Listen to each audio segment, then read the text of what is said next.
Hello and welcome to another episode of Killer Ant Reviews. Today we'll be reviewing Isaac Asimov's Pebble in the Sky, which I believe is actually the third novel in the Galactic Empire series. Even if you haven't read the previous books, which I actually haven't, this one I just randomly came across, you don't really need to read the first two because they explain everything in there. First, before I can get further into the book, I'm just going to talk about the cover. First of all, I love the picture right here. It's basically what you expect from a classic sci-fi book.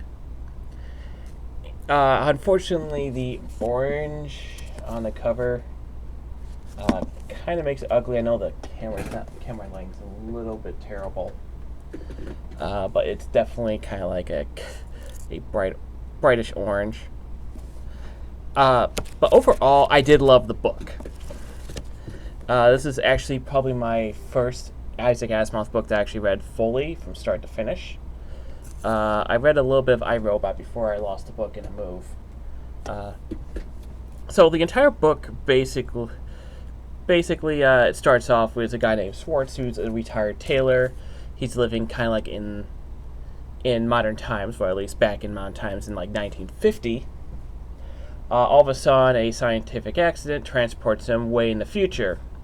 On an Earth that only can contain 20 million people, basically Earth is considered like a backwater planet, low on a social scale, and like none of the other worlds care for it. And due to the radioactivity and the fact that it's a dead world, once you become 60 years old, you basically have to die. Unfortunately, Schwartz is 62 years old. There's also a bunch of other characters too. Each one's really interesting, except for one's a little off. I'll talk about that later. The whole book from start to finish is really good. Kept my interest. It's also not really a long book either. It's about 230 pages, which is a little bit less than average. I consider like a book about 300 to 400 pages, kind of like an average book. So it's not that long, but it also doesn't need to be, since it explains the whole kind of like universe, kind of like the whole world, what's happening. So even if you jump into this novel, you still get everything. It's well written. The character is very interesting. It also reminds me a little bit of the Colin Free book that I didn't like either, but the conversations are a lot better because it jumps from character to character. And the ending, they kind of lead you on thinking there's something going on in the ending, but turns out something else last minute, which a lot of books do nowadays. But since this book was actually written in around 1950, I think it is 1950. It's definitely something that wasn't like common back then. And I could definitely see why Isaac Asimov is kind of probably one of the best sci-fi writers out there. I just can't. This is definitely going into my keep pile. It's like a bunch of books that, if I love it enough, it's definitely in the keep pile. Whichever I feel like reading again, definitely, along with the entire Monster Hunter International books and a few other ones. Escape from Prison. I got a couple others too. So, what would I give this book? A very good 9.5 out of 10. Couldn't quite find any reason to really give it 10, just because there's definitely like a female character who I thought her development was a bit lacking. She was just mostly there,